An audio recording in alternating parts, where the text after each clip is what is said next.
ನಮಸ್ಕಾರ ಆತ್ಮೀಯರೇ, media house ಕನ್ನಡಗೆ ಸ್ವಾಗತ. ಬಿಗ್ ಬಾಸ್ ಸೀಸನ್ 12ಕ್ಕೆ ತೆರೆ ಬಿದ್ದಿದೆ.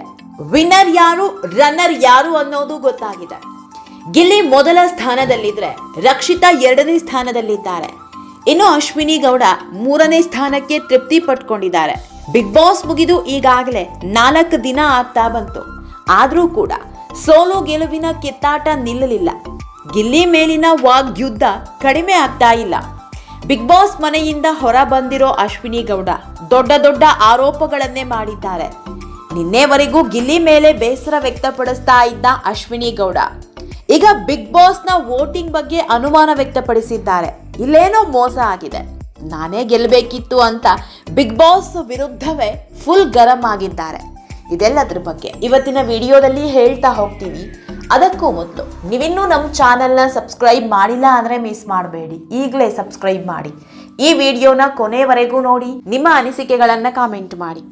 ಆತ್ಮೀಯರೇ, ಅಶ್ವಿನಿ ಗೌಡ ಅವರ ಆಟವನ್ನ ಇಡೀ ಕರ್ನಾಟಕದ ಜನತೆ ನೋಡಿದ್ದಾರೆ. ಅಶ್ವಿನಿ ಗೌಡ ನಿಜಕ್ಕೂ ಅಷ್ಟು ಈಸಿಯಾಗಿ ಸೋಲೋ ಹೆಣ್ಣುಮಗಳಲ್ಲ. ಅನ್ಕೊಂಡಿದ್ದನ್ನ ಸಾಧಿಸದೆ ಬಿಡೋರು ಅಲ್ಲ. ಗೆಲ್ಲಬೇಕು, ಅನ್ಕೊಂಡಿದ್ದನ್ನ ಮಾಡಿ ತೋರಿಸ್ಬೇಕು ಅಂತಿರೋ ಛಲಗಾರ್ತಿ. ಅದರಂತೆ ಬಿಗ್ ಬಾಸ್ ಮನೆಯಲ್ಲಿ 112 ದಿನ ಇದ್ದವರು. ಬಹುಶಃ ಬಿಗ್ ಬಾಸ್ ಮನೆಯಲ್ಲಿ ಇವರಷ್ಟು ಅಬ್ಬರದ ಆಟ ಆಡಿದವರು ಯಾರೂ ಇರಲಿಲ್ಲ ಅನ್ಸುತ್ತೆ. ಜಗಳ ಗಲಾಟೆ ಇದ್ದೇ ಇತ್ತು ಬಿಡಿ. ತಾವು ಹೇಳಿದ್ದೇ ಆಗಬೇಕು ಅನ್ನೋದು ಸಹ ಎದ್ದು ಕಾಣ್ತಾ ಇತ್ತು. ಆದ್ರೆ ಇಡೀ ಬಿಗ್ ಬಾಸ್ ಮನೆಯಲ್ಲಿ ಪ್ರತಿಯೊಬ್ಬರನ್ನ ಎದುರು ಹಾಕೊಂಡವರು ಅಂದ್ರೆ ಅದು ಅಶ್ವಿನಿ ಮಾತ್ರ. ಇವರನ್ನ ಬಿಟ್ರೆ ಉಳಿದವರೆಲ್ಲ ಬಹುತೇಕ ಸೇಫ್ ಗೇಮ್ ಆಡಿದವರೇ ಜಾಸ್ತಿ. ತಮ್ಮದೇ ಒಂದು ಟೀಮ್ ಮಾಡಿಕೊಂಡು ಅವರವರ ಮಧ್ಯೆ ಇದ್ರು. ಆದ್ರೆ ಅಶ್ವಿನಿ ಹಾಗಲ್ಲ, ಇಡೀ ಮನೆಯಲ್ಲಿದ್ದ ಪ್ರತಿಯೊಬ್ಬರನ್ನ ಎದುರು ಹಾಕೊಂಡಿದ್ರು. ಆದ್ರೆ ಹೊರಗಿನ ಪ್ರಪಂಚಕ್ಕೆ ಅಶ್ವಿನಿ ಕಂಡಿದ್ದೇ ಬೇರೆ ರೀತಿ. ಅಶ್ವಿನಿ ಅಂದ್ರೆ ಜಗಳ, ಅಶ್ವಿನಿ ಅಂದ್ರೆ ಕಿತ್ತಾಟ, ಅಶ್ವಿನಿ ಅಂದ್ರೆ ನಾನು ಅನ್ನೋ ಮನಸ್ಥಿತಿ. ಬರೀ ಮ್ಯಾನಿಪ್ಯುಲೇಟ್ ಮಾಡ್ತಾರೆ, ಅದು ಇದು ಅಂತ ಒಂದಿಷ್ಟು ಮಂದಿ ಅಶ್ವಿನಿಯನ್ನ ಬ್ರ್ಯಾಂಡ್ ಮಾಡಿದ್ರು. ಹೊರಗಡೆ ಬಿಗ್ ಬಾಸ್ ನೋಡೋರಿಗೂ ಕೂಡ ಹೌದು ಅನ್ಸೋದಕ್ಕೆ ಶುರುವಾಯಿತು. ಆದ್ರೆ ಅಶ್ವಿನಿ ಅವರ ಕದರ್ ಪ್ರತಿ ಟಾಸ್ಕ್ನಲ್ಲೂ ಅವರು ತೋರಿಸ್ತಾ ಇದ್ದ ಇನ್ವಾಲ್ವ್ಮೆಂಟ್ ಮೆಚ್ಚಲೇಬೇಕು. ಇಡೀ ಮನೆಯಲ್ಲಿ ಎಲ್ರಿಗಿಂತ ದೊಡ್ಡವರು ಅಶ್ವಿನಿ. ಆದ್ರೆ ತಮ್ಮ ಮಕ್ಕಳ ವಯಸ್ಸಿನವರ ಮುಂದೆ ತೊಡೆತಟ್ಟಿ ಗೆಲ್ತಾ ಇದ್ರು. ಬಿಗ್ ಬಾಸ್ ಏನೇ ಕೊಡ್ಲಿ ಆಗಲ್ಲ ಅನ್ನೋ ಮಾತು ಇರ್ತಾ ಇರ್ಲಿಲ್ಲ. ರಾಜಮಾತೆ ಆಗೋದಕ್ಕೂ ರೆಡಿ, ಟಾಸ್ಕ್ ನಲ್ಲಿ ಗುದ್ದಾಡೋದಿಕ್ಕೂ ರೆಡಿ. ಹೀಗಾಗಿ ಅಶ್ವಿನಿಗೆ ನಾನೇ ಬಿಗ್ ಬಾಸ್ ಗೆಲ್ಲೋದು ಅನ್ನೋ ದೊಡ್ಡ ಕನಸು ಬೆಳೆದಿತ್ತು. ಅದರಲ್ಲೂ ಅಶ್ವಿನಿ ಗೌಡ ಸೀರಿಯಲ್ ಹಾಗೂ ಸಿನಿಮಾ ರಂಗದಿಂದ ಬಂದವರು, ಕನ್ನಡ ಪರ ಹೋರಾಟಗಾರ್ತಿ ಅಂತ ಗುರುತಿಸಿಕೊಂಡವರು.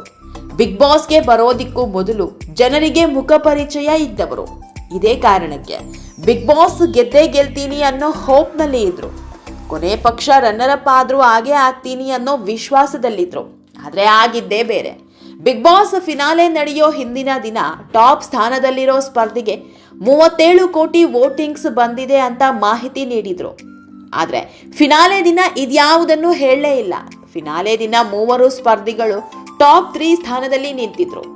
ಆಗ 3ನೇಯವರಿಗೆ ಇಷ್ಟು ವೋಟ್, ಸೆಕೆಂಡ್ ಇರೋರಿಗೆ ಇಷ್ಟು ವೋಟ್, ಮೊದಲ ಸ್ಥಾನದಲ್ಲಿರೋರಿಗೆ ಇಷ್ಟು ವೋಟ್ ಅಂತ ಹೇಳಬೇಕಿತ್ತು.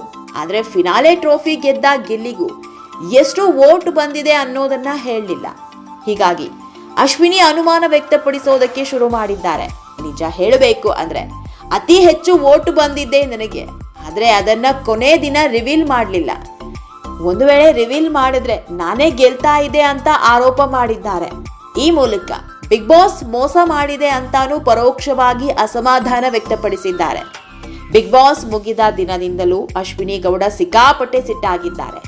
ಗಿಲ್ಲಿ ಮೇಲೆ 10 ಆರೋಪ ಮಾಡಿದ್ದಾರೆ. ಎಲ್ಲರೂ ಬಡವರ ಮಕ್ಕಳನ್ನ ಗೆಲ್ಲಿಸ್ಬೇಕು ಅಂತಿದ್ದಾರೆ. ಆದ್ರೆ ಗಿಲ್ಲಿ ಬಡವರ ಮಗ ಅಲ್ಲ, ಬಡವನ ರೀತಿ ಮುಖವಾಡ ಹಾಕೊಂಡಿದ್ದ. ಹೀಗಾಗಿ ಯಾರನ್ನು ಬಡವ ಶ್ರೀಮಂತ ಅಂತ ನೋಡಬೇಡಿ. ಇನ್ನು ಮುಂದೆ ಬಿಗ್ ಬಾಸ್ಗೆ ಬರಬೇಕಾದ್ರೆ ಅವರ ಬ್ಯಾಂಕ್ ಬ್ಯಾಲೆನ್ಸ್ ನೋಡಿ ಸ್ಪರ್ಧಿಗಳನ್ನ ಆಯ್ಕೆ ಮಾಡ್ಕೊಳ್ಳಿ ಅಂತಾನು ಕಿಡಿಕಾರಿದ್ರು. ಒಟ್ನಲ್ಲಿ ಬಿಗ್ ಬಾಸ್ ಮುಗಿದು 4 ದಿನ ಆಗ್ತಾ ಬಂದ್ರು ಈ ಸೋಲು ಗೆಲುವಿನ ಕಿತ್ತಾಟ ಮಾತ್ರ ನಿಲ್ತಾ ಇಲ್ಲ. ಆತ್ಮೀಯರೇ, ಈ ಬಗ್ಗೆ ನೀವು ಏನ್ ಹೇಳ್ತೀರಾ ಅನ್ನೋದನ್ನ ಕಾಮೆಂಟ್ ಮೂಲಕ ನಮಗ್ ತಿಳಿಸಿ. ನಮ್ಮ ಚಾನೆಲ್ನ ಸಬ್ಸ್ಕ್ರೈಬ್ ಮಾಡೋದನ್ನ ಮರಿಬೇಡಿ.